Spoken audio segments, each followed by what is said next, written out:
Se você acredita em Deus, você é idiota. Bem, quem defende isso não sou eu, muito pelo contrário, eu sou cristão.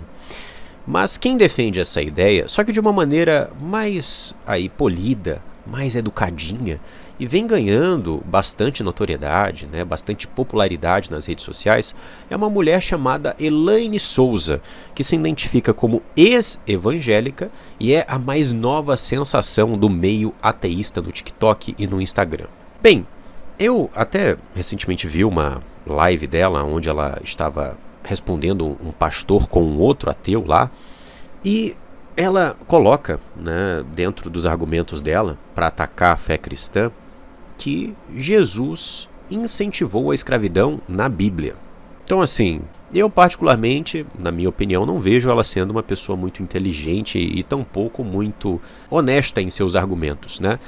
Em via de regra, essas pessoas aí que se identificam como eu sou ex-cristão, eu sou ex-evangélico, eu sou ex-pastor, sou ex-isso, sou ex-aquilo, são pessoas que quase sempre tiveram problemas dentro de instituições religiosas e carregam uma grande mágoa e acabam aí se colocando como inimigos da religião e inimigos de Deus por experiências ruins que tiveram no passado. Muitas delas não admitem, outras acabam admitindo isso, tanto que esses dias eu vi parte de um debate, não consegui assistir todo, porque para mim foi uma baixaria, entre um cara chamado Sabino aí, e ele se apresenta, pelo menos, dá a entender que ele é ateu, né? E contra um exegeta cristão. E ali no meio do debate, as pessoas estavam no chat criticando ele e não concordando com ele. Ele basicamente disse, olha, vocês são ignorantes e eu deixei de ser cristão justamente por causa de pessoas como vocês. Ou seja, ele deixou de crer no Criador por conta de pessoas que, enfim, que eram ignorantes com ele. Sabe, isso é infantil, isso é pueril, isso vem de pessoas que não têm um mínimo de maturidade, de inteligência emocional, né? Acabam confundindo as coisas. E eu não sei se é o caso dessa Elaine, né? Pode ser, até porque ela dá uma ênfase muito grande em ser ex-evangélica, como se isso fosse algum argumento de autoridade. Mas a gente vai ver que ou ela não tem muito conhecimento a respeito, né, da fé cristã, ou ela é desonesta, ou é um ou é outro, não sei, né? Você que está aí em casa que vai decidir no final das contas, né? Bem, esse vídeo dela, né, como outros, vem fazendo sucesso em relação, né, a argumentos ateístas, porque a nossa sociedade, é importante frisar isso, está cada vez mais inclinada ao niilismo e as pessoas estão cada vez mais bestializadas. Lucas, o que é niilismo? Basicamente é uma filosofia que relativiza tudo, que nega tudo, né? Nega a fé, nega verdades objetivas, nega valores morais absolutos, e esse é o retrato da nossa sociedade. Se a gente for parar para pensar, hoje nem homem é homem mais, até isso é relativizado. Um homem pode ser mil coisas, né? Um homem pode ser um gato, pode ser um carro, pode ser qualquer coisa, uma mulher também. Não existe mais de maneira objetiva, né, homem e mulher. E certos valores, certas verdades também não são mais objetivos. Hoje a gente vê gente defendendo bandido como se estivesse defendendo Jesus Cristo, né? Hoje a gente vê pessoas defendendo as coisas mais degradantes possíveis como se estivessem defendendo conceitos sagrados. Então a gente já vive em uma sociedade completamente niilista, e nós somos aqui um canal de escatologia, mas isso também, tá? Essa questão envolvendo ateísmo, isso também está dentro dos planos da agenda global. Eu quero lembrar a você aqui a carta de Albert Pike, onde ele fala sobre as 3 guerras mundiais, e quando ele se refere sobre a Terceira Guerra Mundial, a sociedade que está dentro desse contexto da Terceira Guerra Mundial, que é a nossa, ele diz que os maçons, né, os luciferianos, irão desencadear os nihilistas e os ateístas, ou seja, nós veremos aí uma crescente desse movimento em nossa sociedade. Isso terá grandes consequências, até porque toda vez que nós temos aí o niilismo, o ateísmo tomando conta, em via de exemplo, União Soviética, regime de Mao Tse Tung, nós temos milhões de pessoas morrendo, né? Nós temos muitos absurdos acontecendo, porque não existe valor, não existe nada, não existe Deus, né? Então, tanto faz, se eu quiser fazer uma coisa aqui para poder satisfazer a minha ira, ou os meus prazeres, ou os meus desejos, né? Enfim, eu faço aquilo, né, que eu quiser. Quem tiver mais força, né, vence. É o mundo cão, basicamente, né? Então, já houveram algumas experiências aí ateístas e nihilistas ao longo da história e nunca deram bem. E os Os luciferianos sabem disso, eles vão promover isso, eles vão promover as pessoas a se distanciarem da fé, se distanciarem do evangelho, né, do cristianismo, colocando assim, da fé no Messias, para no final das contas fazer com que as pessoas venham a aceitar a religião luciferiana como sendo a religião universal. Então, basicamente, isso está dentro também da escatologia, porque esse é um dos objetivos da elite mundial e a gente vai estar aqui refutando, né, esses argumentos ateístas nesse momento, sem mais delongas. Então vamos lá. Vou pegar aqui ponto por ponto do que ela fala no vídeo dela, palavra por palavra. O primeiro ponto que eu quero destacar é o seguinte, abro aspas, a religião é cultural e não universal. Se você nascesse na Arábia Saudita, você provavelmente seria muçulmano. Na Índia, hinduísta. Na Tailândia, budista. A fé é determinada pelo local onde você nasce e não por uma verdade eterna. Fecho aspas. Então entenda. Você que tem uma visão mais cética e mais crítica em relação a instituições religiosas, tudo bem. Tá? Se você acredita que nós somos o templo, eu também acredito na mesma coisa. Só que aqui, eu já começo fazendo, né, essa observação. Nós não podemos contemporizar com ateus. Tá? A própria Bíblia coloca que se alguém não confessa que o Messias veio em carne, se alguém duvida disso, você não deve receber essa pessoa em sua casa, você não deve fazer parte de nada com essa pessoa. Tá? Respeite essa pessoa, mantenha a paz com ela, mas não venha contemporizar com ela. Ah, não, essa pessoa tem um ponto. Ah, não, não, ela não tem um ponto. Eu vou te mostrar como isso aqui é um argumento frágil que faz sentido apenas na cabeça das pessoas que estão mais desavisadas, né, e que têm certas compreensões mais primitivas. De fato é verdade que a cultura ela exerce influência sobre o comportamento das pessoas. Ninguém vai negar isso. No entanto, quando a gente reduz a fé a um simples reflexo do ambiente cultural, a gente ignora o próprio surgimento do cristianismo. Como que uma ex-evangélica não leva isso em consideração? A fé cristã ela não nasceu em um ambiente favorável. Né? Ela não teve ali as melhores condições culturais para poder se difundir. As pessoas não vieram ali no início da igreja primitiva a acreditar na religião cristã, a acreditar no evangelho do Messias, porque isso dava algum tipo de status cultural ou porque isso era um senso comum. Não. A igreja primitiva ela surgiu em meio a uma cultura judaica profundamente enraizada e foi duramente perseguida, tanto por judeus quanto pelo Império Romano. E o Império Romano, naquela época, ele não era só uma potência cultural, mas também uma potência militar. E mesmo sob a ameaça de morte, os primeiros cristãos se recusaram a negar o que haviam testemunhado.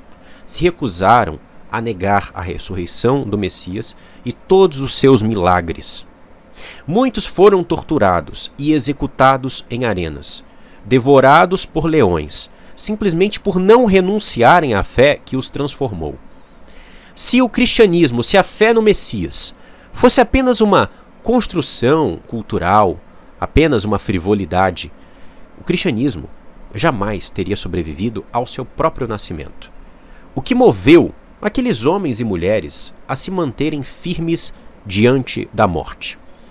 Eles afirmavam terem encontrado algo que transcendia qualquer tradição ou contexto social. Uma verdade viva revelada na pessoa do Messias. E até hoje, cristãos ao redor do mundo são perseguidos em países onde a cultura é dominante e hostil à fé cristã. Países como a China, Coreia do Norte, países como o Irã, a Síria e diversos outros. Mesmo nessas condições, essas pessoas não abdicam da sua fé e, mesmo nessas condições, o cristianismo cresce nessas regiões. Mesmo essas pessoas sabendo que podem perder suas famílias, sua liberdade ou até mesmo a sua própria vida. Isso aponta para algo que vai muito além de um costume regional. Aponta para uma convicção profunda, um encontro real que essas pessoas possuem com o sobrenatural. É interessante notar também, dentro desse argumento que ela defende, que os seres humanos, mesmo com visões diferentes e muitas vezes equivocadas, buscam a Deus. Porque ela coloca, né? Se você nascesse na Arábia Saudita, você Seria muçulmano, na Índia, hinduísta, na Tailândia, budista, desde o início da humanidade, em todas as culturas que você pode imaginar. Existe até, se eu não me engano, é um antropólogo, eu vou colocar aqui a fala dele para você. Ele percebe em seus estudos, quando ele vai examinar culturas antigas, que em todas as culturas os seres humanos buscavam a Deus. Ou seja, pode não haver uma religião universal, como ela defende aqui, mas a busca pela conexão com o Criador é universal, mesmo que seja feita de maneira errada por muitos povos, tá? E, inclusive, dentro do campo da neurociência, existem estudos como os do Dr. Andrew Newberg, que comprovam que áreas específicas do nosso cérebro são ativadas durante experiências profundas de fé. Ou seja, a própria ciência comprova que o nosso cérebro foi projetado para buscar e adorar a Deus. Agora, a teoria da evolução, da qual ela provavelmente defende, antes ela era evangelista, talvez não defendia isso, aí mudou, né? Ficou inteligente, agora é um gênio, é um prodígio. Essa teoria da evolução que ela provavelmente defende possui o conceito de seleção natural. Segundo esse conceito, os comportamentos e estruturas biológicas que permanecem na espécie humana ou em outras espécies são justamente as que favorecem a sobrevivência e a reprodução. Só que aí tem um problema. A busca pelo espiritual muitas vezes nos leva a abrir mão do conforto, da segurança e até da própria vida, como a gente falou sobre exemplos aí de cristãos em ambientes culturalmente hostis à fé. Isso não se encaixa nesses critérios, tá?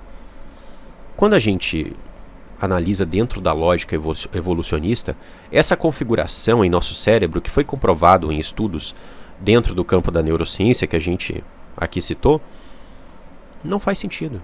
Isso não pode ser explicado dentro do conceito de evolução e da seleção natural, porque isso não favorece a sobrevivência e muito menos a reprodução. Muito pelo contrário, isso nos traz a muitos riscos, né? Pegando dados atualizados, mais de 100 mil cristãos morrem todos os anos por crerem no Messias. Então, isso não faz muito sentido. Agora, a Bíblia explica com clareza o porquê que isso ocorre, por que existe essa configuração no nosso cérebro. Nós fomos criados à imagem e semelhança do Criador. Nós somos descendentes de Adão. Fomos feitos para viver em comunhão com o Altíssimo. Essa necessidade de adorar, de buscar sentido, de se conectar com o transcendente, que é percebida em todas as culturas da Terra, faz parte do design original da humanidade. Outro ponto que ela coloca aqui é o seguinte: a fé não é um fato. Mais de 99% das pessoas herdaram sua religião da família ou da comunidade. Suas crenças são tradições culturais e não evidências de uma realidade divina. Bem, aqui nós temos algumas falácias, e uma das mais comuns do ateísmo é justamente essa de que a fé não é um fato, aonde eles sempre tentam empurrar a crença cristã, como sendo aí fruto da ignorância, como se não houvesse base nenhuma dentro da realidade, o que simplesmente não é verdade. Vamos a alguns fatos que são base da fé cristã. É historicamente inegável que Jesus Cristo existiu. Tá? Então aqui não vamos discutir sobre nomes, tá? Vamos aqui só, você que tem um nome A, nome B ou nome C, nesse momento isso não é relevante, tá? Apenas siga comigo aqui na compreensão. Essa crença de que Jesus Cristo existiu não é comum apenas aos cristãos, tá? Isso não somos apenas nós que defendemos. Na realidade, historiadores não cristãos como Flávio Joséfo e Tácito registraram a existência do Messias. Não estamos falando de uma lenda, tá? O Messias não foi uma lenda. O Messias foi uma figura real que viveu, ensinou, foi crucificado sob ordem de Roma e mudou o rumo da história. Um simples carpinteiro. Outro fato: após sua morte, o corpo do Messias nunca foi encontrado, nem pelos romanos, nem pelos judeus da época, nem por qualquer autoridade interessada em acabar com o movimento cristão que crescia muito naquela região. E por que o corpo não foi encontrado? Porque, segundo as testemunhas da época, homens que morreram por essa verdade, e também segundo a Bíblia, ele, o Mestre, ressuscitou. A tumba ficou vazia. O Messias venceu a morte. Portanto, a fé cristã não é um salto no escuro, nem uma herança cultural qualquer. Ela está enraizada em eventos históricos concretos. Acreditar nisso pode até envolver fé, mas negar isso tudo exige ainda mais. Neste momento, eu quero agradecer as últimas contribuições que nós recebemos através da nossa chave Pix para a continuidade do nosso trabalho. Desde o último vídeo, esses foram os contribuidores. Israel da Silva, que é um contribuidor fiel e traz uma grande contribuição. Rafael Dib, que é um contribuidor fiel do nosso trabalho. Bruno de Souza. Sávio Jordan, que também é um contribuidor fiel do Matrix Mundial. Ivone Ferreira, que também é uma contribuidora fiel e traz uma contribuição generosa. Célio Santos, que também é um contribuidor fiel e traz uma contribuição generosa. Valmir Burtuli, contribuindo pela primeira vez e trazendo uma contribuição generosa. William Martins, que é um contribuidor fiel de longa data e traz uma grande contribuição. E também a Márcia Aparecida, que é uma contribuidora fiel e traz uma contribuição generosa. Quero agradecer a todas as contribuições aqui recebidas através da nossa chave Pix pelos irmãos. São vocês que financiam estudos como esse e diversos outros que trazem informações que você não vê em nenhum outro lugar. E se você também quer financiar esse trabalho, se você também quer ajudar nessa obra, contribua através da nossa chave Pix que está na sua tela e também estará na descrição com outros métodos que você também pode usar para poder ajudar o Matrix Mundial, mesmo estando fora do Brasil, como por exemplo o PayPal. Que o Criador abençoe você, meu muito obrigado e segue o vídeo. E ainda dentro desse ponto aqui, né, onde ela coloca que mais de 99% das pessoas herdaram sua religião da família ou da comunidade, bem, isso é outra falácia, porque esse dado simplesmente foi inventado, não há nenhuma fonte confiável ou estudo sério que comprove essa estatística que ela levanta aqui. É apenas um dado lançado ao vento para dar um tom de autoridade ao argumento, sem nenhuma base na realidade. Porém, mesmo que isso fosse verdade, mesmo que 99% das pessoas herdassem sua religião da família ou da comunidade, isso não invalidaria a fé de ninguém. O fato de uma crença ser transmitida pela família não diz nada sobre a sua veracidade. Eu vou te dar alguns exemplos. Se um pai ensina ao seu filho que 2 mais 2 é 4, isso torna a matemática algo meramente cultural? Ainda que a criança tenha aprendido isso em casa, o fato continua sendo uma verdade objetiva, correto? Outro exemplo. Se alguém aprende com a família que é errado roubar, essa moral se torna inválida por ter sido ensinada na sua infância pela sua família? Claro que não. A forma como você aprende algo não determina se isso é verdadeiro ou falso. A verdade não deixa de ser verdade só porque foi ensinada pela família. Essa linha de raciocínio, se levada a sério, colocaria em dúvida toda forma de conhecimento humano. Tanto ciência, quanto moral, quanto história, quanto linguagem, tudo seria relativo por ter sido aprendido culturalmente na infância, por exemplo. Isso é um relativismo incoerente e autodestrutivo, como eu estou aqui demonstrando para você. Partindo para o final já aqui do que ela levanta, né, vamos colocar mais algumas afirmações. A religião evolui como a cultura. Práticas como a escravidão, caça às bruxas e guerras santas já foram consideradas inspiradas por Deus. Hoje são condenadas. A religião muda com a sociedade. Como pode então ela se afirmar como uma fonte de verdade imutável? Bem, aqui temos um exemplo clássico da falácia de associação, onde ela tenta desacreditar a fé com base nos erros cometidos por pessoas que afirmam praticá-la. É preciso deixar algo muito claro. Existe o que Deus revelou e existe o que os homens fizeram em nome de Deus. Essas são duas coisas completamente distintas.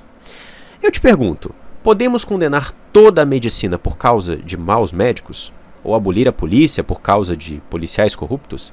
É claro que não. O problema não está na essência dessas instituições, mas no mau uso que se faz delas. O mesmo vale para a fé. Sim, crueldades foram cometidas em nome de Deus, mas isso não representa que a religião era involuída e evoluiu com o tempo. E sim que homens usaram da fé, né, desviaram aí a palavra para poder atender os seus próprios interesses, para ter poder, para ter aí aquilo que eles almejavam. E ela, como sendo uma ex-cristã, ela deveria saber que na Bíblia não há nenhum tipo de texto que endossa caça às bruxas, guerras santas.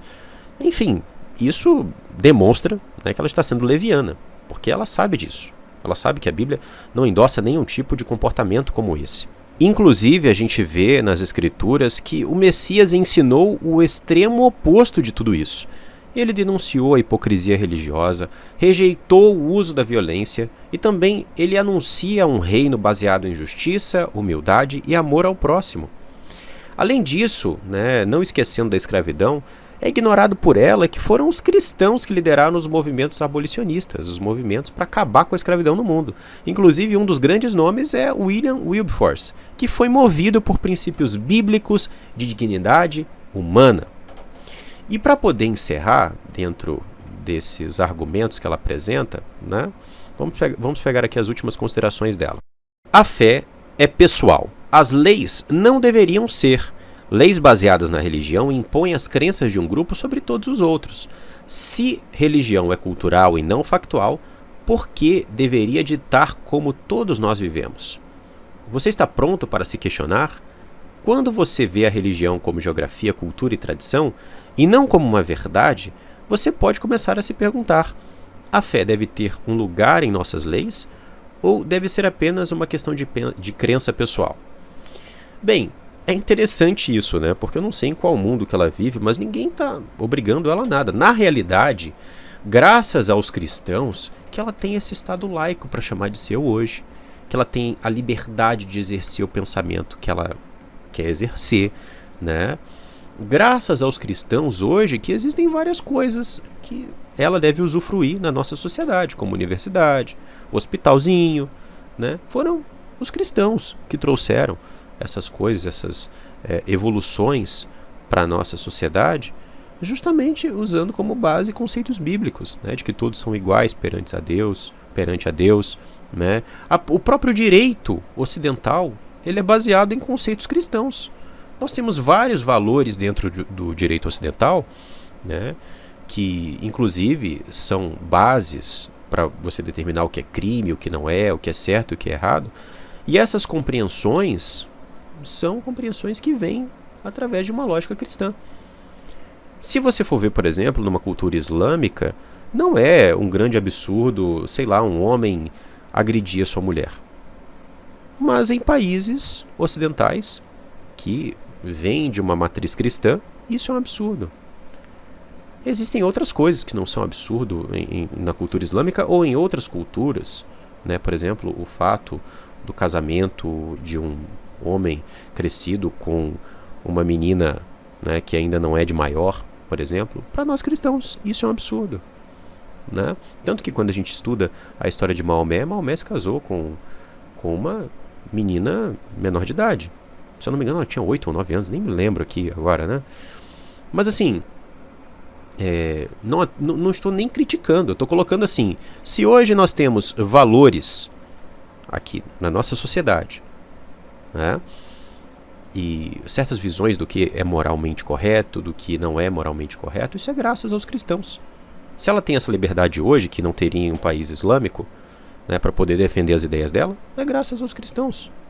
Então, assim, sabe, é algo completamente ridículo. E eu particularmente acredito, né, que essas pessoas que vivem aí lutando contra Deus, né, Deus não existe, etc., para mim isso é completamente irracional. Eu particularmente não faria lives, particularmente não faria, sei lá, vídeos, shorts, não teria todo um trabalho para poder refutar a existência do Papai Noel e do porquê as renas do Papai Noel não voam e porquê o Papai Noel não tem poderes mágicos, sabe? Isso não faz sentido. Se para mim essa é uma ideia idiota, se para mim isso é um devaneio, não sou eu que vou perder tempo para poder ficar discutindo isso. Mas essas pessoas perdem. E é justamente por isso que eu acho que muitas delas têm como impulso as suas decepções, as suas, enfim, os seus conflitos dentro de comunidades religiosas. E se esse for o caso, no fundo, isso parte até de uma certa mesquinharia, né? Você deixar de acreditar no Criador, você começar a combater a ideia do Criador porque você veio de uma comunidade e, enfim, você teve problemas ali, não me parece muito razoável. Bem, esse foi o nosso primeiro vídeo, né? Inclusive, meus amados, nessa última parte eu tive que dar uma reduzida, tá? Porque eu ia começar a falar um monte de coisa aqui, não, sabe? Ia chegar a quase, sei lá, 40, 50 minutos de vídeo, né? Então, assim, muito obrigado a você que me assistiu até aqui, muito obrigado a você que me acompanhou até aqui. Se você quiser nos ajudar, compartilhe esse vídeo, tá? Para que ele chegue a mais pessoas. Muitas pessoas estão aí propensas ao ateísmo hoje em dia, o amor está se esfriando. Então, se a gente puder fazer a nossa parte para que as pessoas tenham acesso à verdade, é muito bom, né? Então, muito obrigado, que o Criador abençoe você, sua casa e sua família, e até o próximo vídeo aqui no canal Matrix Mundial, se assim ele permitir.